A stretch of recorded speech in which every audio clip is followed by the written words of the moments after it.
Sabershausen, near Kastellaun in the Hunsrück hills. 1962. Making a waterwheel axle, Part 1. A 200-year-old oak has to be felled, chosen by the miller himself, mighty and not free, straight enough to be trusted for a new mill axle. Carters have already arrived with their cart.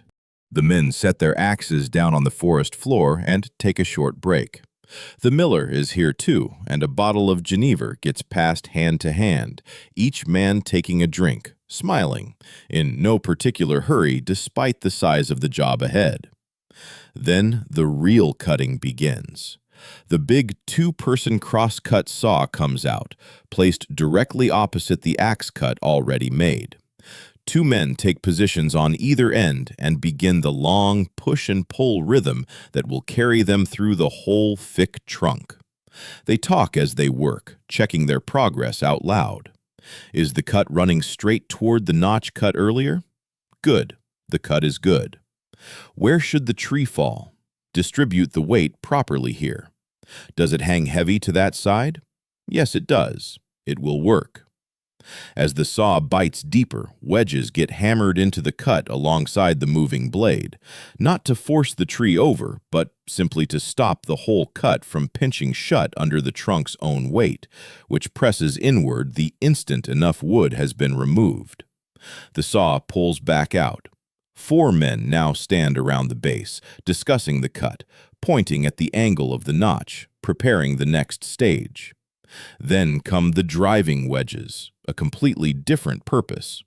Not holding anything open, forcing the whole tree to fall in one specific, chosen direction. A man raises a sledgehammer and drives the first wedge home. Another man takes a turn. The blows land again and again, close-up shots catching the hammer striking metal, the wedge sinking deeper with every hit. The saw returns one final time. 2 men saw rapidly now, close to finishing. They pull the blade free and step back fast as the trunk begins to creak. High above, the crown of the great oak tips, catches briefly in the branches of its neighbors, and finally crashes down through them to the forest floor. Men walk around the stump and the fallen trunk, inspecting the fall. The crown scattered through the branches of the trees it caught on the way down. Now the real cutting begins, turning one long felled tree into the exact piece the mill actually needs. A man steps forward with a measuring stick. From the base of the felled trunk, the forester measures off exactly 4.5 meters, the precise length required for the finished mill axle. Nothing shorter will do. Nothing longer is needed. He marks the spot directly onto the bark with the edge of an axe. 2 men move in with the crosscut saw at that exact mark and begin sawing through the thick trunk a second time, the blade working steadily back and forth. As before, someone pauses partway through to hammer a small wedge into the top of this new cut, not letting the weight of the wood pinch the saw shut, keeping the blade free to keep moving all the way through. Before the final cut separates, the men take another short break, the Geneva bottle passed once more, one man drinking deeply before they return to finish the job. The last strokes go through, and the marked section, 4.5 meters of solid oak, drops free from the rest of the felled tree. Now the horses take over. Men bring the team closer to the freshly cut section. A heavy chain gets pulled underneath the log and looped around it, hooked and tightened. Checked twice before anyone steps back and gives the signal to pull. The horses pull forward.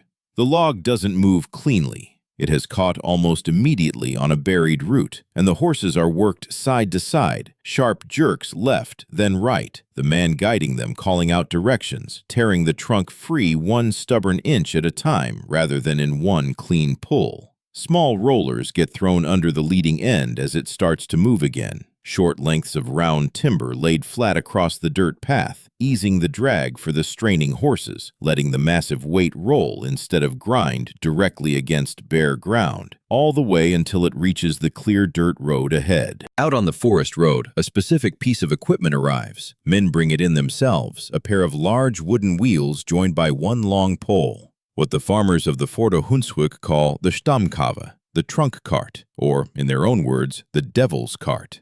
It's built for exactly one purpose, a heavy curved axle positioned so the whole cart can be pushed directly over the length of a lying trunk without any other rigging needed underneath. Men maneuver it carefully into position, aligning the wheels so the pole extends the full length of the log lying on the ground. When the long lever-like pole is lifted high into the air, a heavy hook drops down at the rear end, and the log, already bound at its center, gets chained straight onto that hook. Now it hangs suspended, completely free between the two wheels of the cart, touching nothing else at all. At its thick end, the trunk gets chained again, this time directly to the pole itself, pulled tight and secured. And at the very front of that same pole, the carter ties on the chain that the pulling team will haul from, the final ring pulled snug by hand before anyone moves at all. Then something unexpected happens. The horses pull the loaded cart forward, moving down the road at a steady pace, men walking alongside on either side. But this oak is 65 to 70 centimeters thick, heavier than the old Stammkalle was ever built to carry. After only a short stretch on the road, the cart stops. Men gather around one of the wheels. It has broken clean under the load, collapsed at the hub, the whole cart tilting to one side. The men look at it, discuss it, begin dismantling what's left of the broken wheel and lifting it entirely away from the log and its axle. There's no way around it now. The men have to fetch the four-wheeled farm wagon instead, a heavier wagon fitted with its own mechanical brake that was only ever meant to be used later on the steep descent down to the mill. It gets pressed into service early.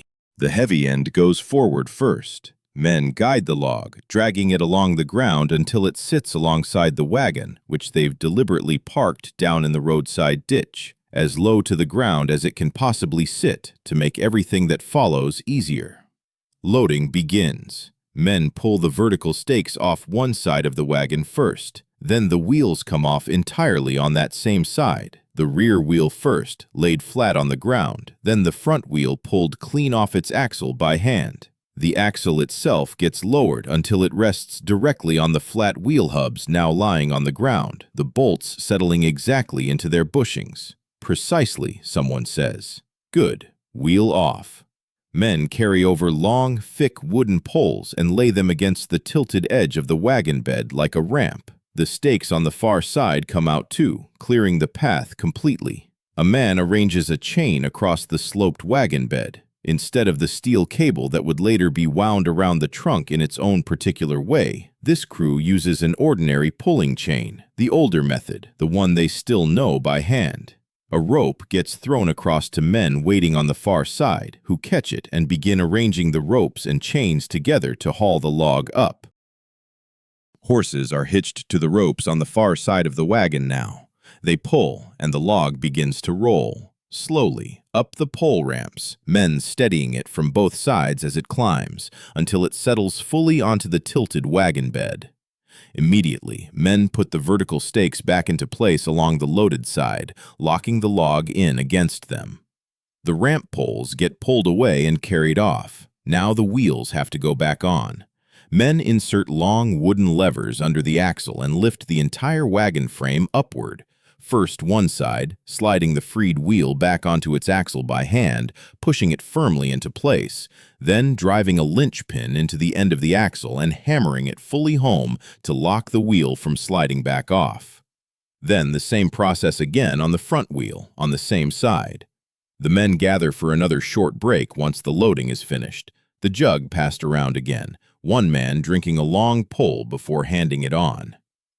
Then the miller himself climbs up, settling astride the log on top of the fully loaded wagon, exactly the way a man might sit a horse.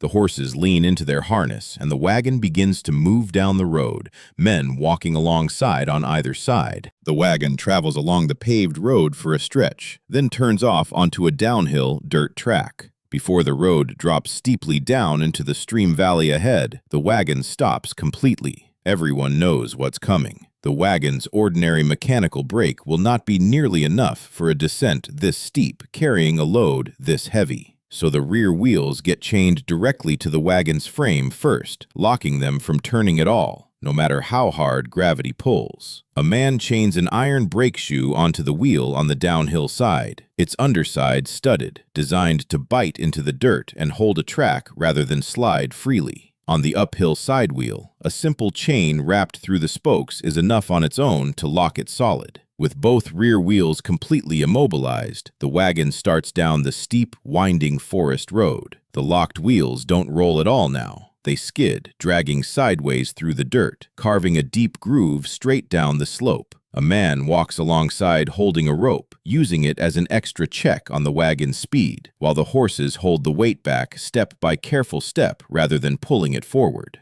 At the bottom, where the steep track finally levels out into the narrow valley floor, the wagon is stopped on a small bridge. Men remove the brake shoe and unwrap the chain from the wheel. With both wheels freed, they push the wagon to get it rolling again on the flat ground, and the horses take the strain back over. From here, the road crosses the same small stream several times over, winding back and forth along the valley bottom, until it finally reaches the mill itself at an open clearing. The camera lingers here on winter details before the wagon even arrives. A man breaking ice out of the mill stream channel with an axe, clearing the water route into the wheelhouse entirely by hand. At the intake, where the water wheel turns invisibly inside its own hidden chamber, this stream has to be kept completely free of ice through the entire winter, every single day without exception, or the wheel simply stops turning. On the slope just above the mill stands a small chapel. Beside the fenced garden sit a root cellar dug into the hillside and a small storehouse, both dusted with snow.